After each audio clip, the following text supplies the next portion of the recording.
안녕하세요. 오늘 여러분과 함께 살펴볼 자료는 이민석 박사님의 책 게놈 나침판 중에서 K컬처와 우리 유전자에 대한 좀 흥미로운 관점을 다룬 부분입니다.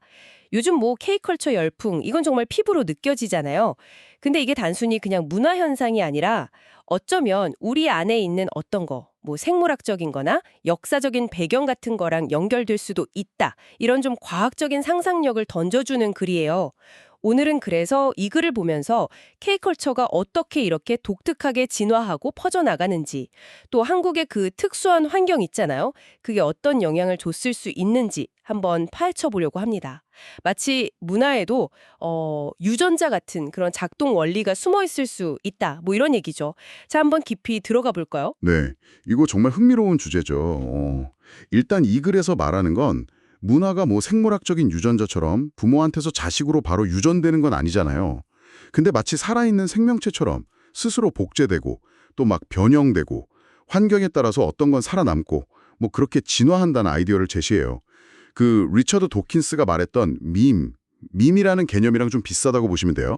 문화적인 아이디어나 행동 양식 같은 게 유전자처럼 막 퍼져나간다는 거죠. 아, K컬처가 바로 그런 문화 진화의 되게 강력한 사례다 이런 말씀이시군요.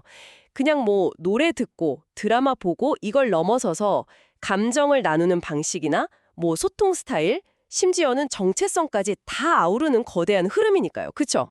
맞습니다. 그리고 이 글의 진짜 핵심은요. K컬처가 이렇게 막 떠오른 게 단순히 컨텐츠를 잘 만들어서 아니면 뭐 산업 전략이 좋아서 그것 때문만은 아닐 수 있다. 이런 좀 더 근본적인 질문을 던지는 데 있어요. 그 배경에는 한국 사람들이 가진 그 빠른 적응력이나 뭐 융합하는 능력 있잖아요. 그걸 가능하게 했을지도 모르는 어떤 독특한 역사적 경험, 그리고 어쩌면 이건 아주 조심스럽긴 합니다만 유전적인 거나 아니면 그 후성 유전학적인 특징 같은 거요. 그런 게 관련이 있을 수도 있다. 이런 가설을 제시하는 거죠. 아, 후성 유전학이요? 그건 유전자 자체가 바뀌는 게 아니고 뭐 환경 요인 때문에 유전자가 이렇게 작동하는 방식, 그러니까 뭐 켜졌다 꺼졌다 하는 패턴이 달라지는 거, 그거 말씀하시는 거죠? 네, 정확합니다.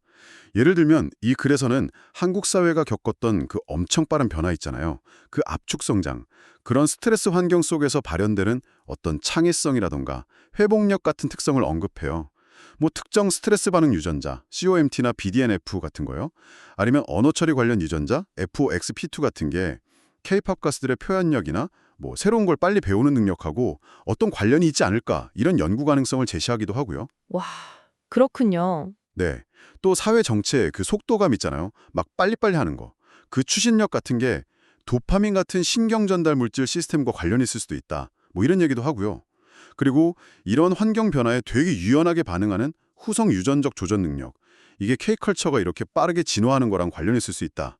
이런 추론도 나와요. 물론 이건 아직 뭐 증명된 사실이라기보다는 과학적 상상력에 기반한 흥미로운 가설 단계인 거죠. 와, 그렇게 들으니까 한국이라는 사회 자체가 진짜 거대한 문화 진화 실험실 같다. 이 표현이 확 와닿는데요. 불과 뭐 반세기 만에 산업화, 민주화, 디지털화 이걸 다 겪으면서 계속 변화에 적응해야 했으니까요. 그쵸. K컬처는 이런 압축적인 역사 속에서 여러 정보나 감성 같은 게 막 뒤섞이고 걸러지면서 탄생한 일종의 문화적 결과물이다 이렇게 볼 수 있겠네요. BTS나 오징어 게임 같은 컨텐츠들이 세계적으로 공감을 얻는 이유를 이런 관점에서도 볼 수 있겠어요. 그렇죠. 그리고 여기서 한 발 더 나아가서 이 글은 문화를 마치 유전체의 외부 확장판?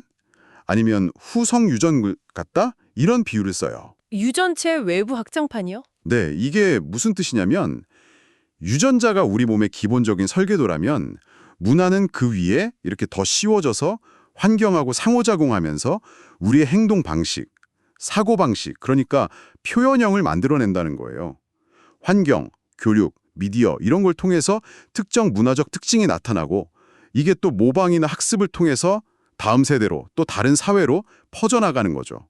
그러니까 우리의 어떤 유전적인 본능하고 문화적인 학습, 이게 계속 서로 영향을 주면서 우리를 진화시킨다. 이런 관점인 거예요. 와, 진짜 흥미로운 관점이네요. 그럼 문화도 유전체처럼 복제되고 또 변형되고 그러니까 돌연변이처럼요. 그리고 선택되는 과정을 거친다는 건가요? 네. K컬처가 그 과정을 아주 그냥 역동적으로 보여준다는 거죠. 예를 들어서 뭐 전통적인 거랑 현대적인 거, 동양적인 거랑 서양적인 거, 이런 좀 안 어울릴 것 같은 요소들을 과감하게 막 섞고 재조합하잖아요. 편형, 돌연변이. 그렇게 해서 새로운 콘텐츠를 계속 만들어내죠. 그리고 이게 글로벌 팬덤을 통해서 엄청 빠르게 복제되고 전파되고요. 네, 맞아요. 어떤 문화적인 요소는 더 널리 퍼지고 선택, 어떤 건 또 사라지기도 하고요. 한국의 그 압축 성장이라는 환경 자체가 문화적인 표현이 빨리빨리 변하고 적응하도록 계속 압력을 가했을 수도 있다는 거예요. 마치 뭐 환경 변화가 유전자의 후속 유전적 변화를 막 유도하는 것처럼요. 결국 이민섭 박사님의 글은 K컬처를 단순히 그냥 유행이 아니라 한국의 그 독특한 역사적 맥락하고 어쩌면 우리 안에 점재적인 생물학적 요인까지 얽혀서 만들어진 뭐랄까 문화적 진화의 아주 생생한 사례로 보고 있는 거군요. 마치 살아있는 유전체처럼 스스로 막 퍼져나가고 변형되는 모습을요. 자, 그렇다면 이 이야기가 우리에게 시사하는 바는 뭘까요? 이 글은 우리 스스로를 좀 돌아보게 만드는 그런 질문을 던지는 것 같아요. 만약에 유전자가 생존을 위한 생물학적 코드라면 문화는 우리가 함께 살아가고 의미를 만들어가는 사회적인 코드, 혹은 뭐 또 다른 진화의 언어가 아닐까 하는 거죠. 어쩌면 우리 인류는 이제 생물학적 유전자를 넘어서서 정보나 감성, 창의성이라는 이런 문화 유전자를 통해서 더 빠르게 진화하고 있는 건지도 모르겠어요. 여러분에게 K컬처는 어떤 의미인가요?